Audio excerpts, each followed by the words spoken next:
Assalamualaikum warahmatullahi wabarakatuh. Sahabat yang beriman, simaklah video ini hingga akhir supaya Anda mendapatkan informasi sesuai dengan kajian Islam. Dan jangan lupa untuk subscribe, like, dan tekan lonceng notifikasi untuk semua informasi kisah Islami. Sahabat yang beriman, kisah ini disebutkan beberapa kali dalam Al-Quran, salah satunya dalam surat Maryam ayat 1 hingga 10. Diceritakan tentang Nabi Zakaria yang selalu sabar dan tidak pernah putus asa, walau tidak memiliki anak, bahkan setelah bertahun-tahun tidak memiliki anak. Nabi Zakaria dan istrinya berusia 30 tahun, dan istrinya berusia 20 tahun. Wahai istriku, aku sangat menginginkan kehadiran seorang anak. Semoga kita segera diberikan keturunan. Aku juga wahai suamiku. Kita harus terus berdoa dengan khusyuk agar Allah mengabulkan permintaan kita, ucap Nabi Zakaria. Semoga Allah mengabulkan doa kita. Amin. Setiap hari Nabi Zakaria dan istrinya selalu memohon kepada Allah agar diberikan keturunan. Ya Allah, Tuhan Maha Pengasih dan Penyayang, hamba mohon, karuniakanlah kami seorang anak dari keturunanku, agar kelak anak itu dapat meneruskan perjuanganku.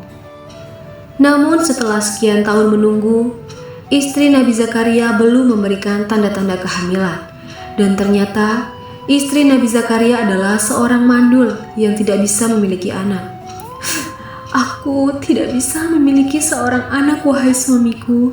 Sekarang usiaku mulai menua, ucap sang istri dengan rasa sedih. Bersabarlah wahai istriku, kita harus tetap berdoa kepada Allah. Aku yakin Allah memiliki rencana yang lebih baik dari rencana kita. Ya suamiku, aku akan terus berdoa, ucap sang istri. Nabi Zakaria tidak pernah putus asa, walau doanya belum dikabulkan. Beliau terus berdoa dan selalu berprasangka baik kepada Allah. Setiap hari Nabi Zakaria selalu berdoa dengan doa yang sama, yaitu agar diberikan keturunan. Tahun demi tahun berlalu sangat cepat. Nabi Zakaria dan istrinya menjalani kehidupan dengan penuh kesabaran dan keikhlasan. Stamina dan tenaga Nabi Zakaria mulai menurun. Namun hal ini tidak menyurutkan semangat beliau dalam berdakwah kepada kaumnya. Seperti yang disebutkan dalam Al-Quran surat Maryam ayat 4.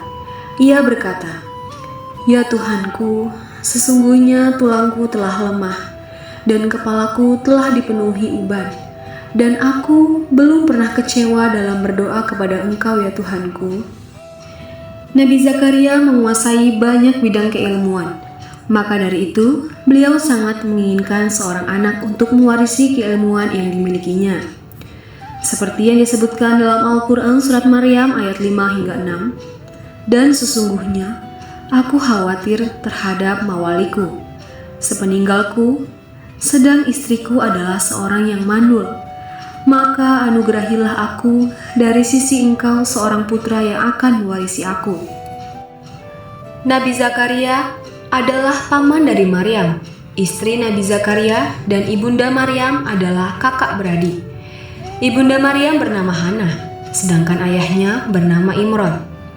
Kisah keluarga Imron dijadikan sebagai salah satu nama surat dalam Al-Quran, yaitu surat Ali Imran. Imron dan Hannah bernazar kepada Allah untuk menyerahkan anaknya kelak untuk menjadi orang yang taat kepadanya. Namun ternyata sang ayah meninggal saat Maryam masih berada dalam kandungan ibunya. Setelah Maryam lahir dan dapat mulai berpikir, Hannah menyerahkan Maryam kecil dalam pengasuhan Nabi Zakaria. Pada suatu hari, Nabi Zakaria menemui Maryam, remaja sedang duduk di mihrabnya. Melihat ternyata ada banyak makanan di dekat Maryam. Karena penasaran, Nabi Zakaria bertanya kepada Maryam, "Wahai Maryam, dari mana kamu memperoleh makanan ini?" "Makanan itu dari sisi Allah. Sesungguhnya Allah memberi rezeki kepada siapa saja yang dikehendakinya tanpa hisab." Mendengar jawaban dari Maryam, Nabi Zakaria terkejut dan timbul semangat yang besar dalam diri Nabi Zakaria. Sesampainya di rumah, dalam mihrabnya, dan dengan suara merendah, beliau beribadah sambil menangis dan berdoa. Ya Allah, berilah aku dari sisi Engkau seorang anak yang baik. Sesungguhnya Engkau Maha Pendengar doa. Belum sampai Nabi Zakaria menyelesaikan ibadahnya, Allah mengabulkan doanya lewat perantara malaikat Jibril. Sesungguhnya Allah menyuruhku untuk memberikan kepadamu sebuah kabar gembira, ucap malaikat Jibril. Apa itu wahai Jibril? Tanya Nabi Zakaria. Atas kesabaranmu dalam berdoa, Allah mengabulkan permintaanmu dengan balasan berkali-kali lipat. Pertama, Allah akan memberikanmu keturunan seorang anak laki-laki. Yang kedua, Allah memberikan nama Yahya kepadanya, yang mana belum ada seorang pun yang memiliki nama serupa. Dan yang ketiga, kelak dia akan menjadi seorang yang membenarkan kedatangan Isa alaihissalam. Yang keempat, dia seorang panutan. Dan yang kelima, dia tumbuh menjadi orang yang pandai menjaga diri dari zina. Dan yang keenam, Yahya dewasa akan menjadi seorang nabi sama sepertimu. Ya Allah, bagaimana mungkin aku bisa mendapatkan seorang anak, padahal aku sudah tua dan istriku seorang yang mandul. Demikianlah Allah berbuat apa yang Dia kehendaki, ucap malaikat Jibril. Kalau begitu, beri aku sebuah tanda bahwa istriku telah mengandung. Allah berfirman, tandanya bagimu, kamu tidak dapat berkata-kata dengan manusia selama 3 hari, kecuali dengan isyarat, dan sebutlah nama Tuhanmu sebanyak-banyaknya, serta bertasbihlah di waktu petang dan pagi hari. Alhamdulillah wa syukurillah, segala puji bagi Allah atas segala karunia Engkau berikan kepadaku ya Allah. Kemudian beliau segera memberitahukan kepada istrinya, wahai istriku, kita akan memiliki seorang anak. Hah? Benarkah itu wahai suamiku? Aku akan hamil dan mengandung seorang anak, tanya istri Nabi Zakaria. Iya benar.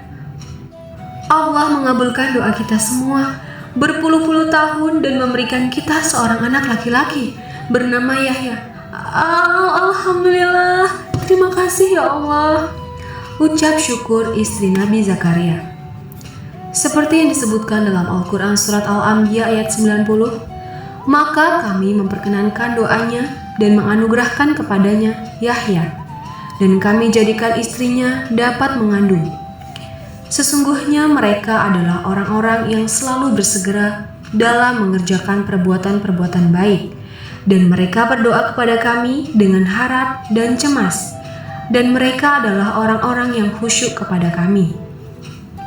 Sahabat yang beriman, demikianlah akhir kisah kekuatan doa Nabi Zakaria dalam meminta keturunan.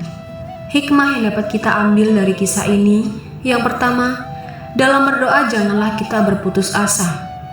Yang kedua, kita juga harus sabar dan konsisten ketika kita hendak meminta sesuatu kepada Allah, karena pada saatnya Allah akan mengabulkannya lebih dari yang kita harapkan.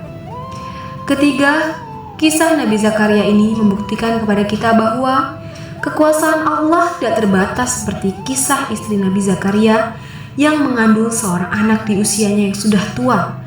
Hal yang mustahil terjadi pada manusia biasa, namun saat Allah berkehendak hal itu terjadi, maka terjadilah. Wallahu a'lam bishawab.